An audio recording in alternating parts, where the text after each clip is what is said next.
Hello everyone, this is Hema here, your best friend from Blackboard Learners. We have done all the chapter unpacking gender. Now we are moving to the question answers.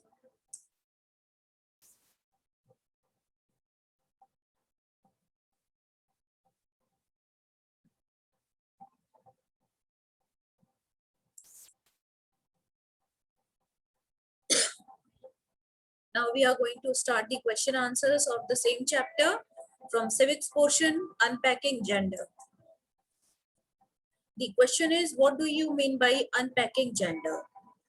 Chapter का जो आपका title है, this question is related to their chapter का meaning पता होना चाहिए.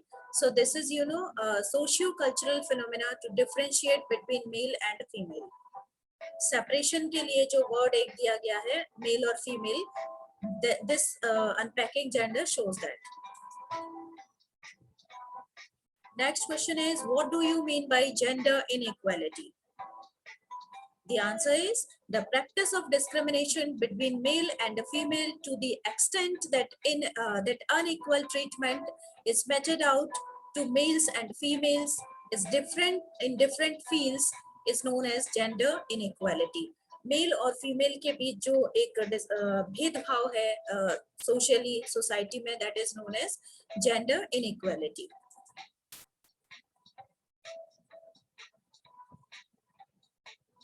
The next question is, write the forms of gender inequality. कुछ main important forms जो हमने explanation में पढ़े थे, we have to write that in this question's answer. Write the forms of gender inequality. There are various forms of gender inequality Jin forms basis पर inequality की जा सकती है. So that are social dimension, जिसमें family inequality देखा था हमने, natality inequality, mortality, and economic dimension था, economic dimension of the gender inequality, जिसमें कि इकोनॉमिक बेसिस पर भी इनइक्वालिटी सोसाइटी में फैली हुई है. The next question is, write the main causes of gender inequality. Gender inequality के जो main reasons हैं, main cause हैं, what are that?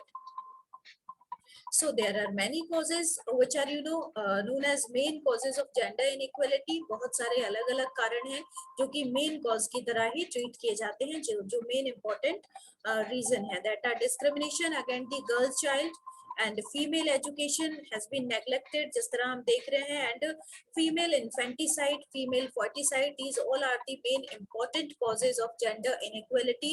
Besides that और भी बहुत सारे reasons हैं, that is like the dowry system, inferior status of the women in the society, child early marriage, sati system, right to property, and widow remarriage. These all are the main important causes for the gender discrimination.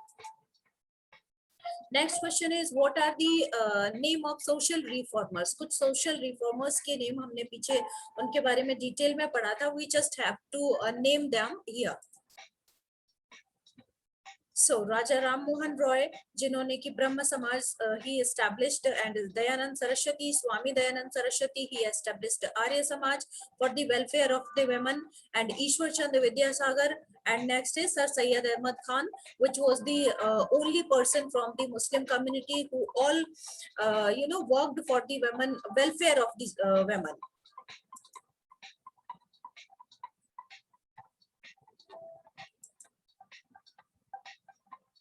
The next question is, write some stereotype steps, write some steps which are taken by government for the gender inequality and improvement of the conditions of the women. कुछ ऐसे steps which were taken by the government for gender equality. Gender equality के लिए जो government के steps लिए गए, improvement of the condition of women, that we have to discuss.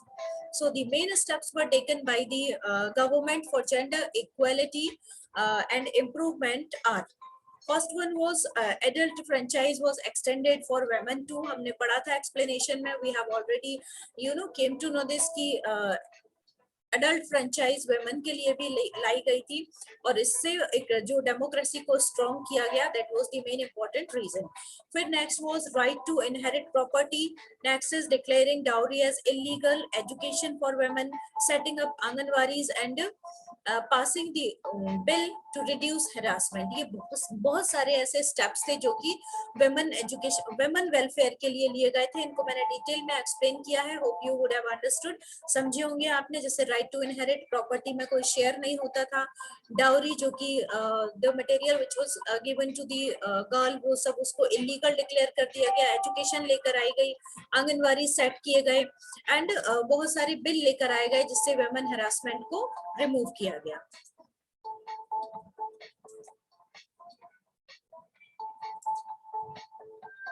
Next question is what do you mean bye universal adult franchise.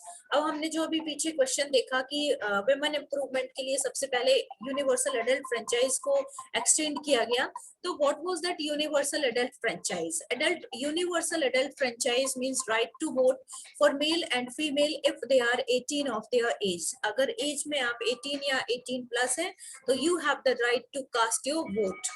This is known as universal adult franchise. Next question is what do you mean bye dowry. जो अभी हमने पढ़ा था कि पीछे dowry को illegal declare किया गया गवर्नमेंट के थ्रू, तो व्हाट इज दिस डाउरी?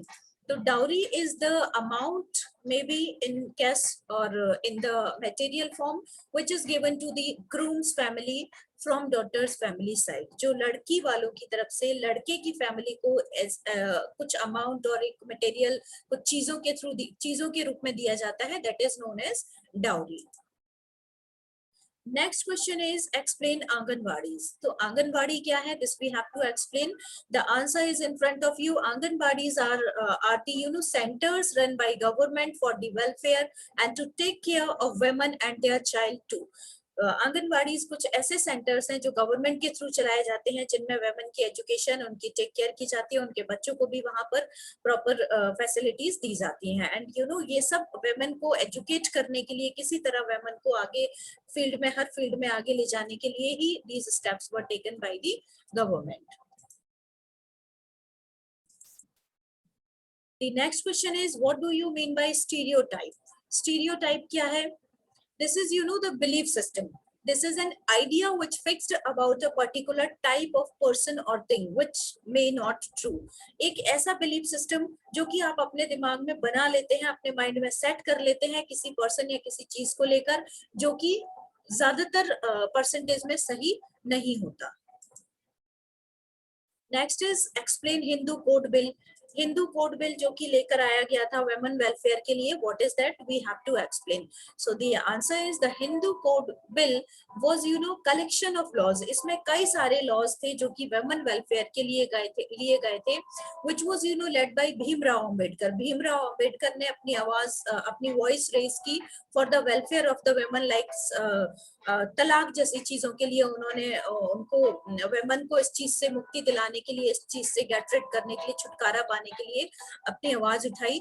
और इस तरह की जो कई सारे मूवमेंट्स एक साथ लिए गए, कई सारे जो स्टेप्स लिए गए, that was collectively known as Hindu code bill for the welfare of the society, जो कि for the welfare of the female rights, जो कि फीमेल के वुमेन के अधिकार के लिए कुछ उन्होंने जो अपने स्टेप्स लिए, अपनी आवाज बुलंद की, उनको हम हिंदू कोड बिल के नाम से जानते हैं। उसमें कई सारे चीजों को लेकर बात थी, जो कि जैसे तलाक को लेकर या वुमेन को प्रॉपर्टी में पार्ट मिलना चाहिए, शेयर मिलना चाहिए, इससे related.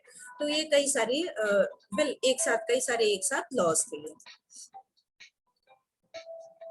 Next is how is stereotyping harmful. अगर आप स्टेरियोटाइप में कोई एक फिक्स्ड टाइप की मेंटलिटी है आपकी, तो ये किस तरह से हार्मफुल है, that we have to explain.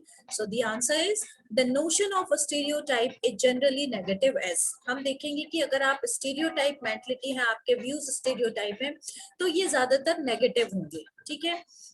उसका रिजल्ट क्या होगा? It creates discrimination that results in inequality. ये डिस्क्रिमिनेशन क्रिएट करेगा जो कि इनइक्वालिटी जिसका रिजल्ट होगा।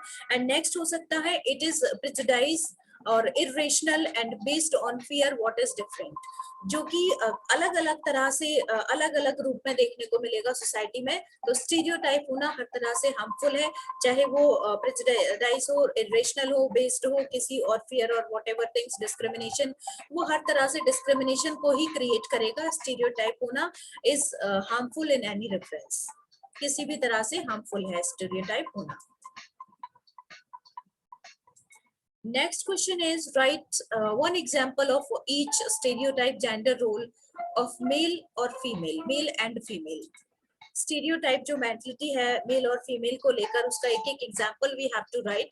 सो male are called, you know, ऐसा कहा जाता है कि बॉयज डू नॉट क्राई, लड़के रोते नहीं हैं, and given are given guns type things as toys, उनको गन और इस तरह की चीजें दी जाती हैं खेलने के लिए।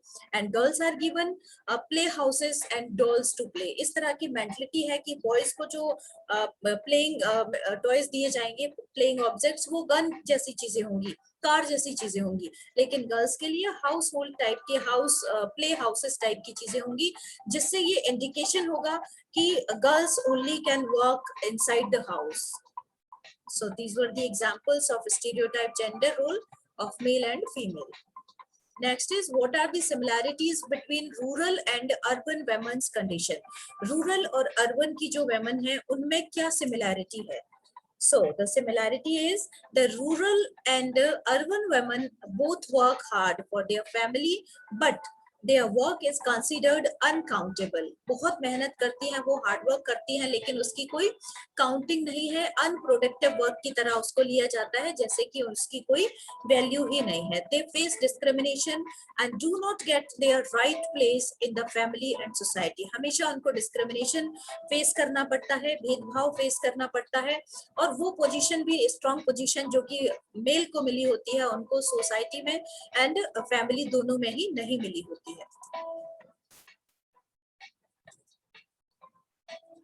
Next question is what do you understand by professional inequality? Professional inequality से क्या मतलब है कि प्रोफेशन में किस तरह से इनइक्वालिटी फीमेल को फेस करना पड़ती है।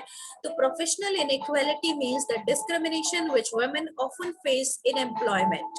जैसे हमने एक्सप्लेनेशन में समझा था कि वो वर्क जो कि स्ट्रेंथ से रिलेटेड होगा, men will always considered for that, women को उसके लिए पीछे रखा जाएगा। तो ये एक एम्प्लॉयमेंट में डिस्क्रिमिनेशन है कि जब भी फॉर डिस्टेंस जॉब्स की बात आएगी तो मेल को पीछे, मेल को आगे और फीमेल को पीछे रखा जाएगा। जब भी नाइट ड्यूटीज की बात आएगी तो मेल को आगे और फीमेल को पीछे रखा जाएगा। तो इस तरह से एम्प्लॉयमेंट में डिस्क्रिमिनेशन है, as well as in promotions also. जब भी प्रमोशन एंड सैलरीज की बात आएगी तब भी कहीं ना कहीं फीमेल को थोड़ा पीछे और मेल को थोड़ा आगे, we can C.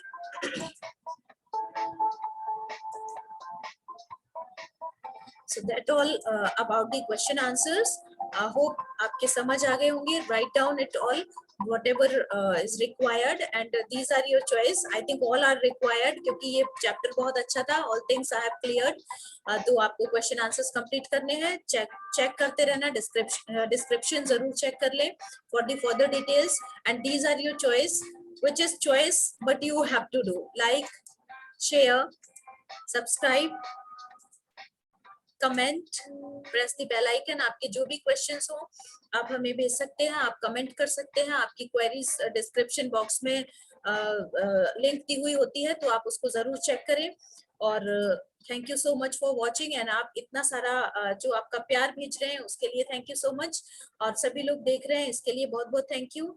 And last but not the least, बहुत सारे और videos awaited hai, so keep watching, stay tuned. Thank you so much. Hema Sharma, your best friend from Blackboard Learners.